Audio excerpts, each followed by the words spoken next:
When we wake, Invites hear the were birds and delivered. see the sun. I moved in, and the first book that I had was, oh, I can post my wedding invites from there. All the good times just begun. Today is the day of my hen birthday. We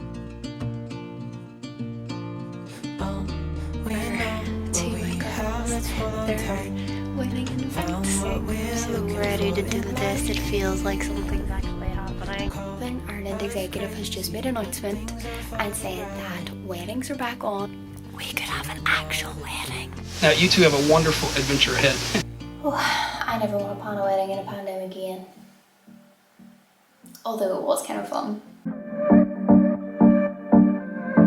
So you've clicked on this video, so either you're in the middle of planning a wedding, you're thinking about planning a wedding, or you're like me and you just love all things wedding. I had the privilege and the joy of getting married to Joel. I'll put a little picture up here on the 17th of September 2020. So in Northern Ireland, that meant that we were planning a pandemic wedding. And so I thought I would take this opportunity in this video to share some of the thoughts, some of the things that I learned from that, and some of the things that honestly just made that time fun rather than scary. So I remember the day, it was the 17th of March and we went into lockdown here in Northern Ireland, and Joel and I looked at each other and naively said, this will all be over by the 17th of September. And of course we knew it wasn't, and it isn't. And I think in that moment of the 17th of March, what we decided that we wanted to get married on that date, that we wanted to get married on the 17th of September, and that was our decision made.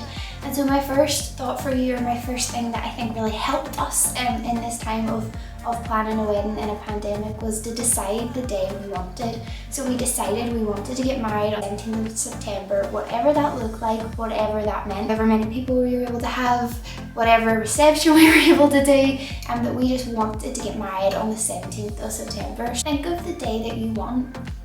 You know, think of the things that to you are super important, are really valuable, and that you need. So my first thought for you is just decide the day you want, and don't be afraid of that. Don't be afraid to stick to it, and don't be afraid to just decide the day you want. The second thing we did once we decided that we were getting married on the 17th of September was that we did nothing. Which I know sounds totally counterproductive, but honestly, in a time when so much is changing all the time, it was just super helpful for us to just do nothing, to just enjoy the season and the time of being engaged. And I know for some of us, if you're a planner like me, that's a little bit nerve-wracking. You're like, I'm gonna have so much to do. But honestly, this takes me on to point number 3. When you're planning in a pandemic, you have to enjoy the pretty things. And so for us, what I did was I got my bridesmaids together, and literally a couple of weeks before the wedding, we just started, making all the table numbers and the table names, or like the name cards and all of those things, and we did it together. And honestly, if you're planning a wedding, it can be stressful, but it doesn't have to be when we include the people we love and we make the things super enjoyable by enjoying the pretty things and having fun. Then that makes it so wonderful. My fourth encouragement or thought for you is to pin your heart out. Now, whether you're planning a wedding in a pandemic or you're planning a wedding in general, Pinterest is your best friend. It really helps you to get a really solid idea of like colours that you love, like decor that you love, and just the overall like feel and atmosphere that you're hoping to create on your wedding day. I Pinterested a lot. We did a lot of our decor and a lot of that ourselves, and so Pinterest really was my best friend.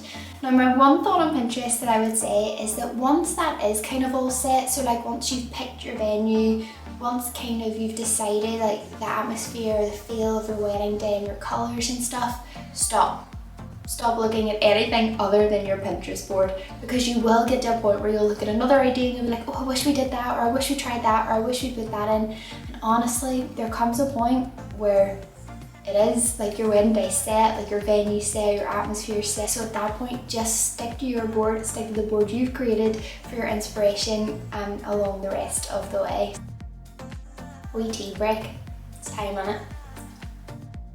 The fifth thing that I would encourage you to do, which is super duper practical, is to code your guest list. Now, it really hurts me to say that out loud, But so what Joel and I did was, when the numbers of weddings were kind of set at 25 and we had no idea like how many people we were going to be able to invite, was that we went through our entire guest list, which was around 130 people, and decided who, you know, if we were allowed to have 10, who those 10 would be, 25, who those would be, 50, who those would be, 75, who those would be, and then I think over 75 we kind of, you know, left just to see what would happen. And honestly, that was really super helpful for us, because it meant when the time came and we did have to, you know, limit our numbers, like what do you say about that? Like it was sad, but at the same time, you know, there's so much more going on in the world that is so much harder than living in your guest list. But it meant that when we had to do that, that we had like it already mapped out, we already had it clear in our head, and that honestly just gave us peace of mind, to know that, no, like this was originally what we thought, and actually we still agree with who those people are. So my fifth piece of advice would be code your guest list. It really does help. It is hard.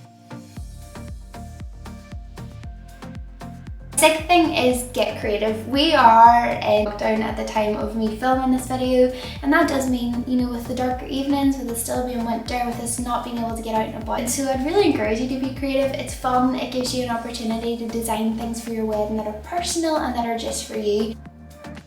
And again, if you've created that Pinterest board, if you've pinned your heart out, that will be super helpful in you getting creative. My number 7 is enjoy the good things. So getting married in the middle of a pandemic maybe means that your hen party or engagement party or whatever party might not look exactly the way that you would love it to, but honestly enjoy what you can do. And my bridesmaids did a wonderful job of throwing me actually a small hen party at the house. Honestly, so much fun. It wasn't what they had originally planned, but honestly it was so much fun in a time where people were so distant and weren't able to gather together to be able to do that. I actually was a bridesmaid in September, and we threw like an online hen party, and it was honestly so much fun. Genuinely, just getting to connect in this time when we were all so isolated is just great anyway. Whatever opportunity you have to celebrate, take it. Getting your wedding invite. It was so good. And how? Take every opportunity to celebrate this time of being married, and enjoy your hen party, whatever it looks like, whether it's different to what you thought it would be or whether it's exactly the way that it was planned. My number 8 again is dead practical, and that is to just keep saving and being flexible with your budget. I know for us, we intended, you know, we saved up for our wedding and then paid it off, and we didn't want to begin being married in debt or in a time where we had to pay that back. Joel and I actually did this really cool thing where when we were saving for our wedding, we saved like a little extra bit, and so the intention was that with that little extra bit that we would do like a night in a hotel or a weekend away or something a couple of months into our marriage. Of course we haven't been able to, but that's a really good thing. I'm really glad that we did it, because it means we now have that money sitting in a pot and we could head away on a little break whenever we can again. Number 9 is probably geared more towards pandemic wedding planning, and I'm gonna lean in a little bit here because I know it's a little bit hard. And this time you might have become discouraged. I know your date might have been cancelled, it might have been moved around, what you thought might have happened might not have happened. And I just want to really encourage you, don't allow the discouragement to take away the fun. I think with like all things wedding at the moment, like yesterday was the first day we phoned the hotel. It was the first time we really talked to him since obviously this happened, and he just kind of was like, look, honestly it's far enough away that you could be fine and you just don't know, but also we might have to think about rearranging your date. And so we'll rearrange their wedding, but they had to wait a whole year because the hotel didn't have any available dates. So I think for all of us it's just like, you just have to take it as it comes more than ever, don't you? And just hope that it will all be okay. And I just encourage you, don't allow discouragement to take away the fun. And this kind of ties into my number 10 and my final encouragement if we were sitting down for a cup of coffee to chat through pandemic wedding planning. And that was just remember the main thing. Remember that you're getting married, and that is the gift. The fact that you are getting to get married, that you're getting to marry someone that you love, and you're getting to celebrate whatever that looks like. And so I really just want to encourage you, remember that you're getting married, and that is the best bit. That no matter what happens, no matter your budget or where you get married or who's there on your wedding day, that you're marrying someone that you want. hopefully, that you want to marry, and that's going to be the best start to this next stage of your life.